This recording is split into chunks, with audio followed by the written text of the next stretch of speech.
Hello guys! So magandang tanghali. So nandito po tayo ngayon of course sa bahay ng PB Team House, which is still ongoing pa rin yung construction. And for lunch, ako po yung magluluto ng atay ng manok na adobo. Ayan. So tapos ko na siyang ma-chop yung ating garlic, and of course yung onion, saka ang ating luya and sili. Dito po yung ating chicken na atay. Medyo frozen pa kasi siya, kaya medyo papalambutin lang natin.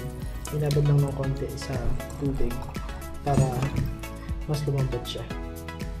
Ayan, ito po yung mga pinamili namin kahapon. Napunta kami sa palengke kahapon sa Kalinan. Okay, so start na po tayo magluto. Yung lang natin ang lutuan.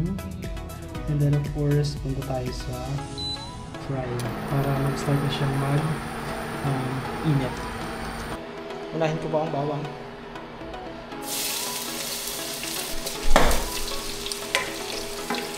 Bukot pa. Okay, sige.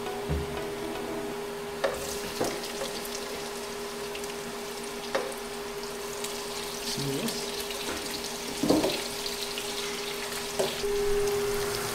Ayan, so bawang at sibuyas.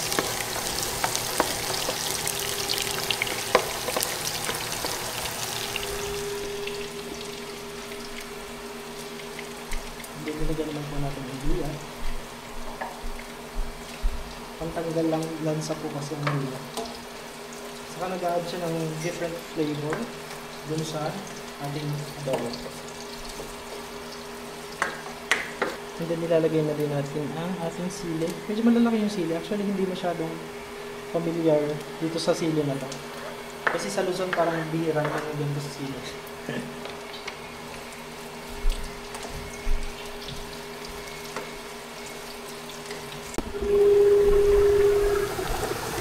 Igisa lang po natin maigi kasi sabi nga nila na sa tamang gisa ang ikakasarap ng isang luluto.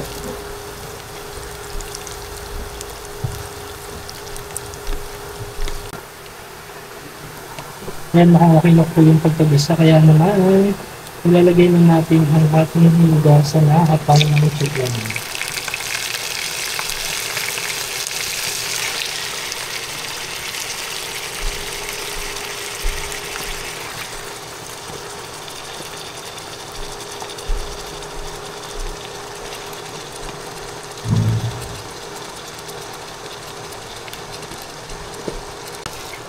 Hingin natin para mag-mix yung flavor ng ating mga sangkap. Kailangan mahalo po natin mag-luto yung mga atay parang sa ganun, naging pantay yung pagkaluto. Binaba natin yung temperature ng konti para sa ganun hindi mabigla yung pagkaluto ng atay. Ayan po, so sa ngayon, hinihintay natin na medyo lumambot pa yung atay. Actually, mas better sana kung may takip siya para hindi lumalabas yung init niya. Kaya lang, hindi pa po available yung takip ng pan na nandito sa bahay. Kasi as you know, ginagawa pa rin po, under construction pa, kaya medyo wala pang napagyan. Di ba, Ralph? Bango! Bango. That's atay. Atay. Adobong atay. Anong diskarte dyan? Adobo? Yes, adobo. Wow. Bango ah. Naluto mo bigla. Tingnan natin kung anong kakalabasan. Adobo yan. Hindi naman. Ano lang, sakto lang. Papalambutin ko lang ng ganyan. Mas medyo dry. Gusto mo ba ng masabaw? Sa atay gusto ko ano lang, sakto lang. Sakto lang. Parang may sauce. Oo, yun. Masarap kasi ilagay sa kanin ng sauce. Let's see. Nakapagluto ka pa kagabi? Pag-uwi mo? Nakapagluto ka pa? Oo. Ano ba yun? Lang naman naluto. Yung ano lang, adobong batong. Yung Ano yung... bato? Yung sitaw. Ano yung ganyan? Sitaw? Sitaw? Oo. Bakit batok? Batok dito? Patong. Batong? Oo. Ah, okay. So ang batong, ang sitaw sa Tagalog ay batong dito. Di ba yan yung batong sa inyo yung parang ano mahaba na yung Beans. na mahaba, di ba? String beans. Oo. Yes. Batong pala. Batong. Yung beans namin, yung parang espada, diba? Pag ganyan pa haba. Ah, Inaano din ng iba sa ano sa pansit ko yan. ay yung malapad naman yan. Yung gano'n. Oh. Yun yung beans na. Akala ko yung ano dahil nakita natin sa ano. Hindi na yun. Yan sa ano. Mas maganda ka dyan. True! Ano ka nga? Ang aming ref. Ang daming laman. Ang daming laman. Alam niyo po kung ano ang laman ng ref? Ang laman ng ref ay! Dito muna tayo sa baba. Isa! Ano po na natin ang laman ng ref? Ay wow! Ang dami yan po. Salamat. Ito sponsor. Sorry, nabanggit yung pangalan. Baka naman. May pangalaman na rin pala. May mga palaman na rin pala. Grabe naman pala. Ay wow! Kano ba ang kilo ngayon ng isda? Parang hindi kayo naghihirap dito. Puno? Puno. Ang daming naman ah. Parang nakakaagay sa buhay. Ayan. Siyempre, ito yung sinasabi ko. Ang piturahan na to, ito na lang po yung hindi pa. Ganun ba tayo sa mga siya? Madali na.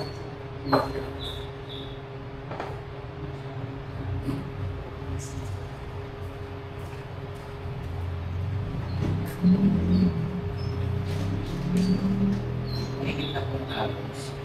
Wala na ng kala. Susunod yung maglinis ng maayos. Wala sa ikabo.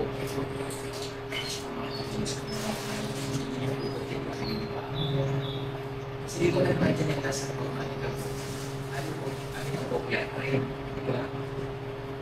And dito, pag tumutok yan, babasa. Kaya may ganito. Kaya pag-bumubuno pa rin ako, para siya clear lang, hindi siya talaga na clear. That's hard.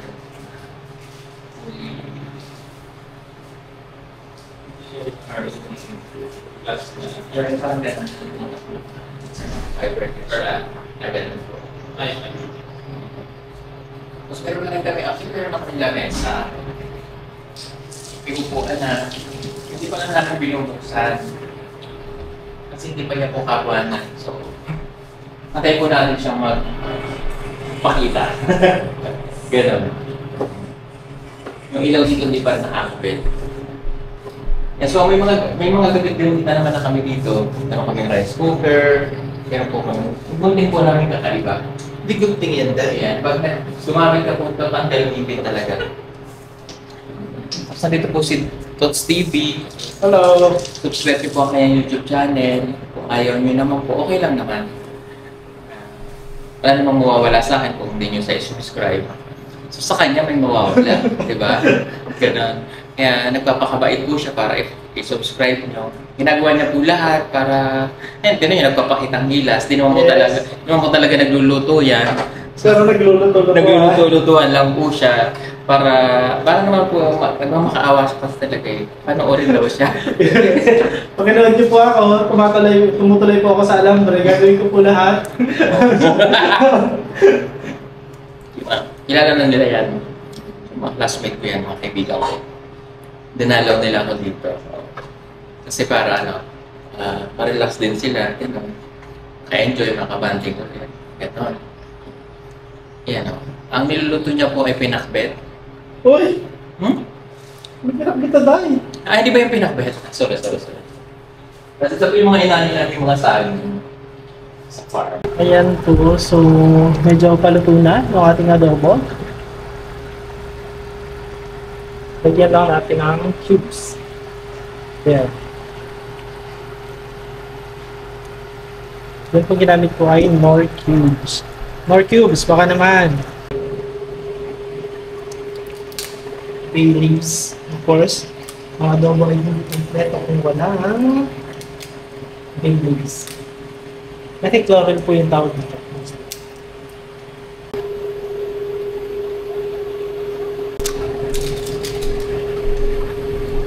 Maganda po natin ang country oyster sauce.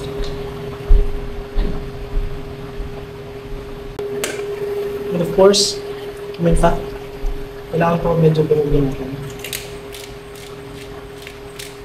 Medyo dinamihan po natin yung paminta kasi halos lahat kami mahilig sa maanghang. May iyak ako dito po.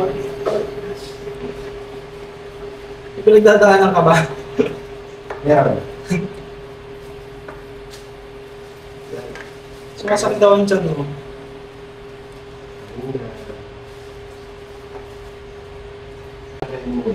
Wala! Hindi pwede. Nagre-report pa rin kasi kami minsan sa office. Ako nagre-report pa ako sa office. Kaya hindi pwedeng dire-diretso ng makamumaro. May requirement eh. Parang in a month, kailangan din namin mag-report paminsan-minsan. Nananaga ng ano yun eh, ng pamasahe. Sasabihin hindi na pag may metro, nakausapin ka na ganyan. So ibig sabihin hindi nyo tinanong bago kayo umalis kung magkano yung ano, kasi akala nyo naka-metro. Naka-metro. Oo. Hindi na naman talaga, pagsakay nyo. Dapat naman talaga naka-metro siya.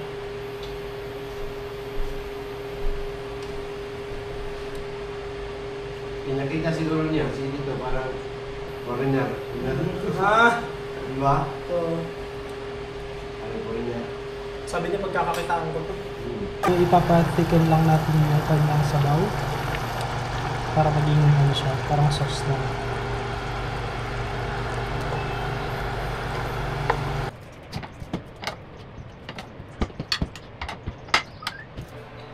Yan guys, so nandito na yung ating adobong chicken liver.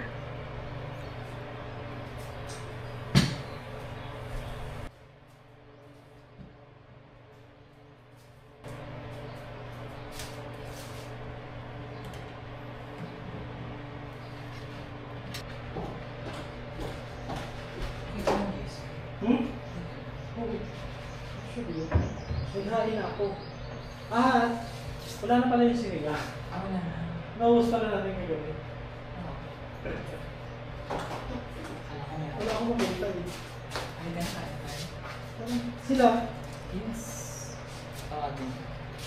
Sila na sila either. It's either Either.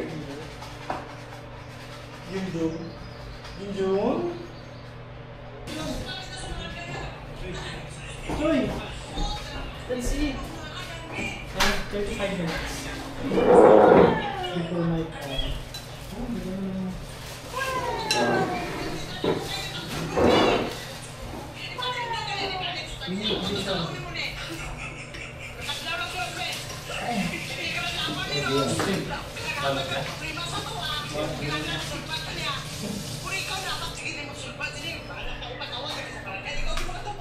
Pasensya na ang no.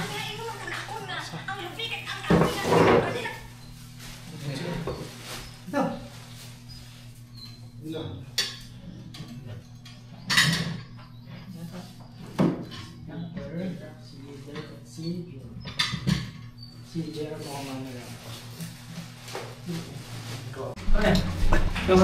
Maganda pa naman ang awit niya. Saka parang kulay blue siya, no? Oo, Tama ba? tapos Ma-blue? ang ganda ng ang ganda ng awit niya. Parang gusto mo lang Oo. May patunog siya, may parang... Ayun siya, oh. Ayun siya. Baka talagang gusto niya dito mag-stay. Bumalik dahil. Kaya hindi siya naman. Ganyan natin daw. Anong ipon yan? Inatawag niya na. Dahil mga dahil, hindi ko na. Sino yung nag-isip? Sino yung nag-isip yung tumawagan ng natin? Ika lang sa ka. Diba? Ay, wala ka naman sa ka. Saan siya no?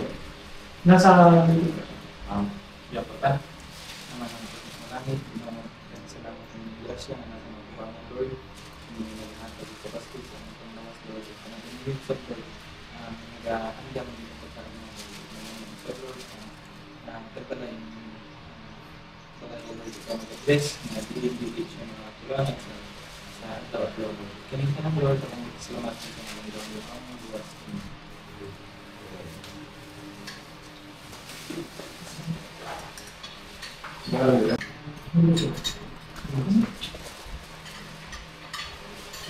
Kala ko na ako eh.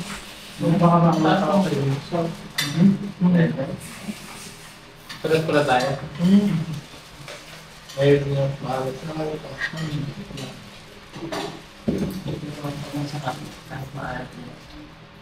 Yung ako na yung ako nagluto, ako malusuma.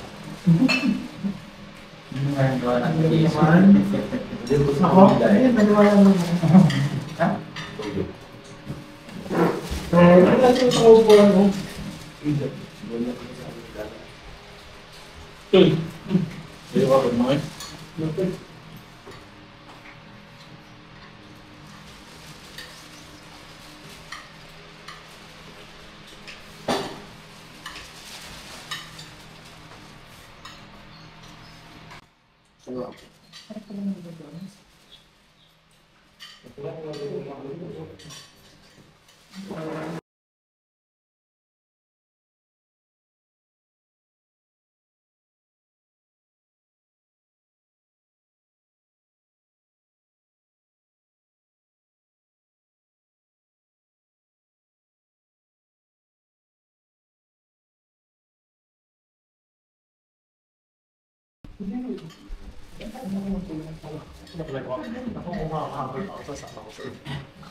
Wala ako sana sa kasi masyado lang ako. May nakabay sa kapla rin. Ulit na nakikita kang bilang. O yung puso mo may iba nakikita. Dalawa nga yung puso ko. Sarap naman yun. Sarap naman ng prito.